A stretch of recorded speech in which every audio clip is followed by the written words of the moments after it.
Shout out to William Davis. Thanks for your constant support and feedback. Peace and love, strength and honor. Samir Saif, representing Ontario top team here out of Global Martial Arts Academy.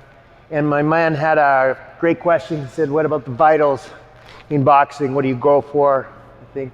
And I'm going to tell you what I go for. So I have my friend Bob here. And Bob's in amazing shape. So I want you to treat everyone that you fight like they're in amazing shape.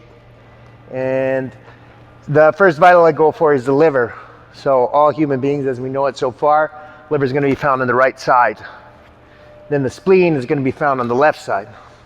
In the xiphoid process, a little arrowhead at the end of your sternum is going to be dead center.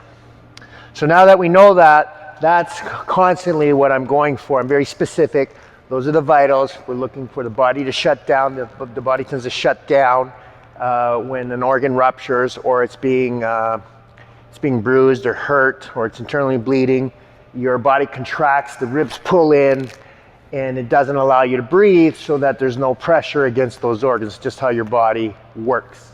Saying that, I'm gonna turn Bob and I'll show you how I work those organs. So the idea here with Bob is you need to find an angle that allows you, so if I am hitting on the left side when I somehow used my right, you are going to need a system, of footwork, which is going to allow you to hit the liver with both hands to get to those vitals and to get the angle that gets you past the abdominal muscles and past the ribs. And what I'm saying is to get really, some energy. It's the angle that you find to get that energy, that force, the kinetic chain that you start, and get it to transmit through the ribs. So between footwork and drilling, you can do it with your right hand, and with your left hand, in the sense of when you're loading, not to just be blunt force trauma of your body, but actually learning how the body transmits energy properly, so you can pop through those ribs and get that, right? And it'd be the same with the spleen. Instead of just like hitting onto the abdominals, I really want to try and get up inside those ribs and the spleen.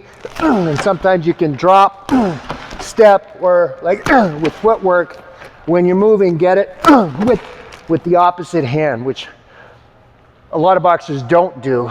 But like you get a guy like Lomachenko, and he's all over the body with different angles, reaching organs, vitals with both hands. Sternum, same thing here. I mean, you're working with a boxer. I mean, look at the body here. Look at Bob. They're all muscles. So this one is more of a timing to get to here, to knock the wind out of him, to get his diaphragm to spasm, to get him to so he can't take the next breath. And that's the tricky part of just finding that correct angle where it's just on top of that abdominal, and where the sternum meets, almost between the chest, and trying to get the juice and the angles to get him to lose his breath.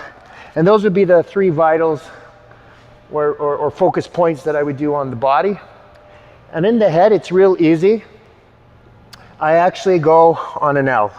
I'm just constantly trying to get the jaw.